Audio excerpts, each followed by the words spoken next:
So good morning, everyone. Good morning. And as my talk title today indicates, I'm going to be talking a little about silence today. And of course, we do live in a very noisy culture, a very noisy time. Even out here in the desert, there's plenty of noise. Silence is a rare commodity. And even way out where I live, out there in Landers, even today as I was coming to church, you know, the ATVers were revving up their vehicles and raising a lot of dust out there. And everybody out there, it seems, has at least a dozen dogs, and all it takes is like one coyote in the area to cause them to get in an uproar for hours on end, it seems. So you really have to hunt for silence. And anyway, but what you don't have to hunt for is people's sayings about silence. And of course, you're all familiar with the one, silence is golden. Well, on the internet, they did that one better. If you picture a happy face, right, a golden happy face, and it says, silence is golden, duct tape is silver. And there were some wise sayings on there. One by the great orator Cicero, who said, silence is one of the great arts of conversation. And then Elbert Hubbard says that he who does not understand your silence will probably not understand your words. And my all-time favorite, and I don't know who said it first, sometimes it is better to shut your mouth and have people think you are a fool rather than to open your mouth and remove all doubt. Then there's a little humorous story out there on the internet about this monastery. It was located way out in this mountain forest, and it was known for its very austere practices. And this young man comes to the monastery, and he's interested in joining it, and he's talking to the abbot. And the abbot says, well, you know, we're known for being a very austere order, and if you want to join, you have to take a vow of silence, a very austere vow of silence, and you're only allowed to speak 2 words every 3 years. So the young man thought about it for a moment and says, well, I think I'll be okay with that, so sign me up. So he joins the order, and 3 years of silence go by, and then he comes to the abbot, and he says his first 2 words in 3 years. He says, robe, dirty. So the abbot looks at him and says, well, I think we can do something about that. So the monk goes back to his cell, and when he gets back to his cell, there's a nice, freshly laundered and freshly pressed robe waiting for him. 3 more years of silence go by. He comes back to the abbot. He says 2 more words. Bed, hard. The abbot looks at him and says, I think we can do something about that. So the monk goes back to his cell, and when he gets back to his cell, there's this wonderful plush mattress there, really comfortable, where there had been no mattress before. 3 more years of silence goes by. Comes back to the abbot, and he says, I quit. The abbot looks at him and says, well, frankly, this comes as no surprise. Ever since you got here, you've done nothing but complain. So,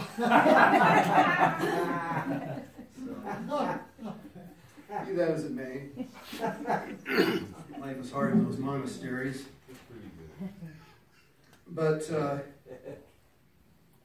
back last summer, when I was on my road trip, I read a very interesting book called The Perennial Philosophy by Aldous Huxley. And like Ernest Holmes, he's exploring this common thread of truth that runs throughout all the great teachings of the ages. And it's perennial philosophy because it forever is repackaged in the culture and the language of the day, so that it's always culturally relevant, but it's the same truth. And Huxley has very encyclopedic knowledge of a lot of these mystics and spiritual writers, some that I'd never heard of. And he quotes one 17th century Spanish mystic by the name of Miguel de Molinos, who says that there's 3 kinds of silence. There's the silence of the lips, there's the silence of the mind, and there's the silence of the will. And when I read this, I said, this would really make a great talk, and I got really excited about it, and I've been looking forward to a while to bring this to you today. So here we are, and I'm going to bring this forward today for you. And I believe that if you sincerely practice these three kinds of silence, that this would actually be a great template to achieve enlightenment, that you would be able to achieve enlightenment just by practicing these three kinds of silence. And so it's like a template. So we want to talk about this a little today in detail. So, and by the way, when I say enlightenment, what I mean is basically that when we're enlightened, we come to a full and demonstrable awareness of our true, authentic, and divine nature. Or as Reverend Michael Beckwith likes to say, we come into a potent realization of who and whose we really are. So, I'm going to talk about this a little today. So, silence of the lips. I've already had a few things to say about that in a lighter vein. The scripture is a little bit more austere in that matter, and generally it admonishes to use the tongue very sparingly. I like Proverbs very succinctly says, life and death are in the power of the tongue. They that love it shall eat the fruit thereof. And then the king of austere is the Apostle James, and he says, he puts it this way, he says, even so the tongue is a little member which boasts great things. Behold how great a matter a little fire kindles. The tongue can no one tame. It is an unruly evil full of deadly poison. And then the prophet Jeremiah, and of course he was kind of one of my heroes as I was a young man growing up, and he had this fiery prophetic message from God, basically that Israel had backslidden and left God, and they were going to be overthrown. And he preached this for years and years, and nobody listened to him, and of course eventually it came to pass. But after all this his years of ministry, he writes the second book, which became known as the Lamentations of Jeremiah, which is almost kind of like his memoirs or some of the distilled wisdom that he gleaned through all of these frustrating years of service. And he says in one place, he said, it is good for a man that he bear the yoke in his youth. He sits alone and keeps silence because he has borne it upon him. And what this says to me is that anybody that really is serious on the spiritual path, almost inevitably, you look at their life and there's something that's turned them out of the way, out of the mainstream of human existence, either an illness or a tragic circumstance or something that causes them to turn within and humble them and to ask those deep and agonizing questions of existence. Who am I? Why am I here? How should I live? And then listen in the silence for the answers, for some reasonable answer to those questions. And, of course, for those who don't turn away and go down the main path of human existence, particularly in youth, there seems to be a lot of what I call yammering. It just a lot of, well, cocktail party conversation, a lot of cocktail parties, a lot of yammering, which is basically mindless chatter. It's the kind of talk that is just talk for the sake of hearing itself talk. It's the kind that doesn't care whether it offends anybody or not. It's just yada, yada, yada, that kind of thing. Now, but I have a note here that silence is the coin paid for clarity. When we do turn within and we listen for that still small voice, our dust settles, kind of like the other day after that storm. The dust kind of settles and we see clearly, we speak clearly. There's a great clarity that comes when we still our thoughts. So the invitation today when we talk about the silence of the lips is sometime maybe later today in a quiet moment. You know, Sunday is a great day for quiet moments. I just invite you to do a fearless moral inventory of what it is you've been talking about in the last 24 hours. And ask yourself, is it complaints about the weather? I don't know why today, but is it complaints about the government? Is it concerns about your condition, some circumstance? Is it fear and doubt and worry? Or is it affirmations of good and recognition of the divine causing all things to work together for our good? That type of thing. And how much of each of those types of things is it? And then, of course, out of that, and of course we're in Lent, and some people fast from things during Lent, and I'm not suggesting that you don't eat food, but perhaps after doing that fearless moral inventory, you might consider fasting from some of the negative speech or less than divine speech that utters out of your mouth, and of course there would be a great benefit in that. So, but moving on to the silence of the mind, and how many of you, I'll just ask for a show of hands, how many of you have a regular spiritual practice of silent meditation? Maybe not daily, but a regular spiritual practice of silent meditation. There's a good number out there. That's encouraging. I appreciate that, and certainly it is a great thing to enter into. And what I find, though, leading groups in silent meditation is sometimes people are new to this idea, and there's a misunderstanding when we say we want to still our thoughts. You know, sometimes people get the idea that the goal of meditation is to stop thinking. And of course that's an absolute impossibility. I think as long as we have a brain, thoughts are going to arise in our minds, and one after another, after another, after another. But what we're really saying when we say to still our thoughts is that we become an observer of our thoughts rather than a pursuer of our thoughts. That we develop what is known as the observer consciousness. And it's kind of like when I was a young boy, I loved butterflies.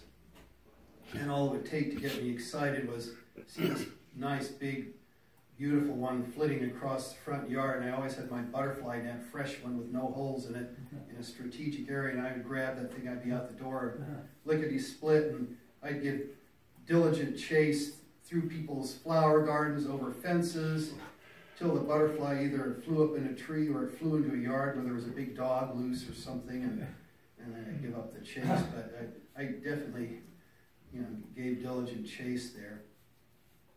But fast forward a few decades, and of course I still love butterflies, and there's certainly a lot of them out right now with the wildflowers. And I enjoy them, and as they come in my field of view, I enjoy watching them, and I don't chase them, and if they go on their way, so be it. There'll be another one come along presently. And so if you think of your thoughts as the butterflies, you get the idea of what stilling your thoughts really means. But the beauty of that is that as we become an observer of our thoughts, as we become an observer of our thoughts, we find that we are at choice. What, if anything, we want to do about these thoughts? Maybe nothing at all, maybe something, but we realize we're absolutely at choice. We don't have to act an autonomic pilot or something.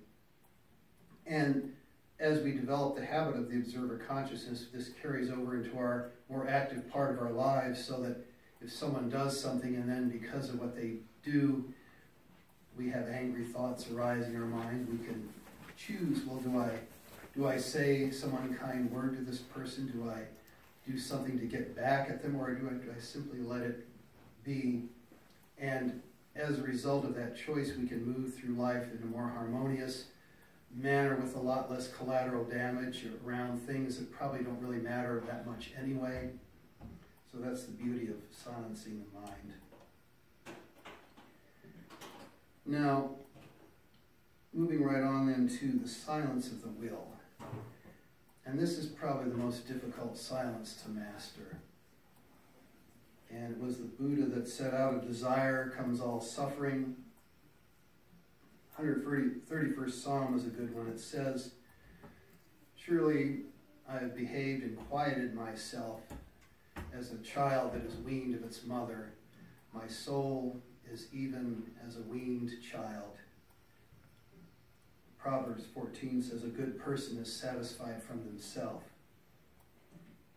Now, I'm going to read a little longer passage here, and this is out of the Perennial Philosophy on Huxley's very short chapter on silence, and it's just so on point with what I want to say here about the silence of the will. Keep in mind this was written around 1944. He says the 20th century is, among other things, the age of noise. Physical noise, mental noise, and noise of desire. We hold history's record for all of them. And no wonder, for all the resources of our almost miraculous technology have been thrown into the current assault against silence. That most popular and influential of all recent inventions, the radio, scratch that out and put the cell phone, is nothing but a conduit through which prefabricated din can flow into our homes. And this din goes far deeper, of course, than the eardrums. It penetrates the mind, filling it with a babble of distractions, news items, mutually irrelevant bits of information, repeated doses of drama that bring no catharsis but merely create a craving for daily or even hourly emotional enemas. I like that. And whereas in most countries the broadcasting stations support themselves by selling time to advertisers, the noise is carried from the ears through the realms of fantasy, knowledge, and feeling to the ego's central core of wish and desire. Spoken or printed, broadcast over the ether or on wood pulp, all advertising copy has but one purpose: to prevent the will from ever achieving silence. So, this brings us to a discussion of commerce and human economies. And in a word, all human economies, whether it's capitalism, socialism, communism, colonialism, any kind of ism out there, all human economies are godless. And how can I say that? Well, think about it. Whatever kind of economy it is, the main purpose of that economy is to get things, whether it's capital or goods, whatever it is, it's to acquire things. And the means by which this happens is through exploitation. Either exploitation of people, exploitation of the earth's resources, or exploitation of the countries that have those resources. And if you look in the book of Revelation, you see this very clearly depicted. And it's really, this vision that's given to the Apostle John is really about the end of the world system of things and the establishment of the kingdom of God on earth. And the economic systems of the world are depicted in visual form as a woman, as a harlot sitting upon the waters. And because John didn't understand what he was seeing, there was an angelic messenger to interpret this vision to him. And of course, on the woman it says the name was written Mystery, Babylon the Great, the mother of harlots and abominations of the earth. And the angel said, the woman that you saw is that great city that rules over the kings of the earth, and the waters that she sits upon are the peoples, the nations, the multitudes, and the tongues. So it's the idea of oppression. And if you don't get it through that, there's a further vision where the fall of the great city, it happens, and all the merchants are bemoaning her fall and saying, alas, alas, nobody buys our merchandise anymore. And then it lists the merchandise, all the precious stones, the linens, the horses, the chariots, the slaves, and the souls of humanity. So it's the idea of exploitation there. Now, but God's economy is very different. God's economy, the purpose of it is not to get, but to give. It's the diametric opposite. And the means by which this economy works is through love. It's giving through love. And this seems so foreign to us. How could we have an economy that's based on giving rather than getting, where we're so steeped in the other way around? And just about every time I go to the supermarket, I see mothers with their little children, and of course the little children are attracted to the brightly colored candy packages on the shelves, and they grab them, and the mother always says, put that back, we gotta pay for that, you know, and it's just drilled into them from the earliest age.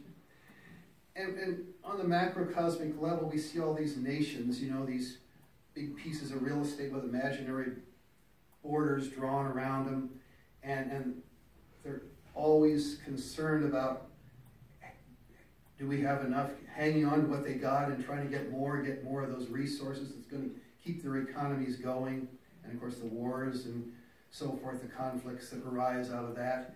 And it's kind of a macrocosmic picture of what happened in microcosm in the gospel account when Jesus fed the 5,000. And you probably remember that story, but they were out there in the countryside, and the talk went on a lot longer than this one's going to go on. But people had food, but they couldn't buy any more. And so they were all concerned what they were going to eat. And the little boy comes forward with this measly little lunch and offers it to Jesus. Well, here you are, sir. And of course, Jesus blesses it and gives it to the disciples, and they pass it out. And of course, the miracle, some people believe that Jesus actually somehow multiplied made physical substance out of nothing. And in a sense, he did. But the miracle is really that the hearts of those people, the stony hearts of those people, were so touched by the little boy's generosity and by the master's faith that they released the food that they were hoarding, and they all ate to satisfaction. They took up 12 baskets of the leftover fragments, so there was enough and to spare. And if we could somehow get that idea into this macrocosmic idea, and I think, well, people tell us that in our country alone, we have the wealth, we have the resources, we have the technology that we can feed the world, but everybody's just hanging on to what they got, and so there's not enough to go around, life is hard, and then you die, all that race thoughts moving through the idea. And don't get me wrong, of course we have a lot of teaching in this organization around abundance, you know. And I'm not, don't get me wrong, I'm not saying it's wrong to have things, but what I am saying is that if you believe that there's anything outside of yourself that you can add to yourself to make you greater, to make you happier, to make you more perfect than you are, right as you are right now, then you're believing the big lie of Wall Street and all the hucksters and everything else, and I'm sure they got some real estate in Siberia they can sell you to. Here's what words of Jesus says: "Take heed, beware of covetousness, for a person's life does not consist in the abundance of the things which he possesses."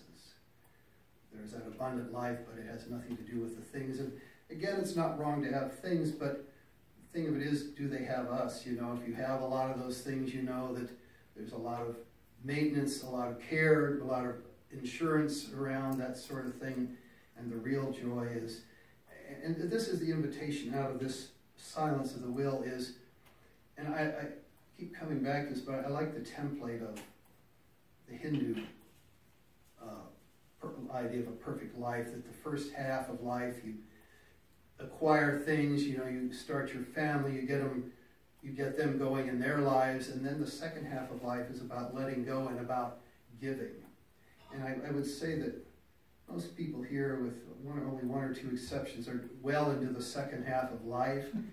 And the invitation would be to really give giving a shot, give service a try. And I don't just mean, you know, $5 to the Salvation Army at Christmas. I mean, something really that takes more than just your pocketbook. It takes your soul, your talents, your abilities, and just really give that a chance and see if that doesn't really give you more joy and more uplift than whatever that next big thing is that you want to purchase and possess. And if you have any lingering doubts, just ask any of our board members. They'll tell you about the joys of service as well. And so that's the invitation there. So we've been talking then today about the three silences as a template, as a way to achieve enlightenment. We talked about the silence of the lips, simply taking that fearless moral inventory and seeing what it is that you're talking about in each day, and maybe fasting from some of the things that maybe cause you to blush in embarrassment a little bit when you think about it. And then we talked about the silence of the mind, encouraging you to practice that silent meditation, that development of observer consciousness by which we can realize that we have choice in things and move through life with ease and grace. And finally, the silence of the will that the highest economy is an economy of giving that works through love. So, one last quote from Ernest Holmes out of the textbook, a very poetic one at that. He says, "Sweet song of the silence, forever singing in my heart. Words cannot express, the tongue cannot tell. Only the heart knows the songs which were never sung, the music which was never written. I have heard that great harmony and felt that great presence. I have listened to the silence, and in the deep places of life I have stood naked and receptive to thy songs, and they have entered my soul. I am lost in the mighty depths of thy inner calm and peace." So peace and blessings to you today. Namaste. Tony, can you put that in?